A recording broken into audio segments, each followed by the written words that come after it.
This is the Crab Nebula, located in the constellation Taurus 6,500 light-years away. The Crab Nebula is a supernova remnant, a cosmic structure resulting from the explosion of a star.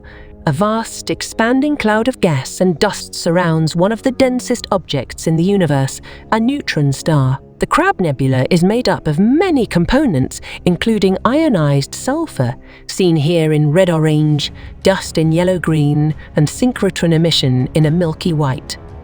In the center of it all is the Crab's pulsar, a rapidly rotating neutron star.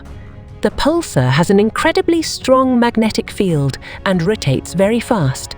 It produces a wind of energetic particles that we call a pulsar wind nebula.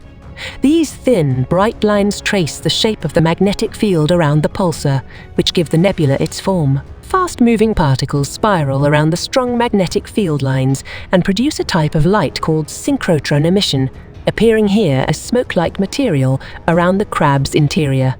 The outer parts of the remnant show remains of the exploded star blown out into interstellar space. This bright, hot material was ejected at very high speeds and has fractured into intricate filaments and tendrils as it was pushed outward by the pulsar wind nebula. Here and here, the nebula appears to narrow.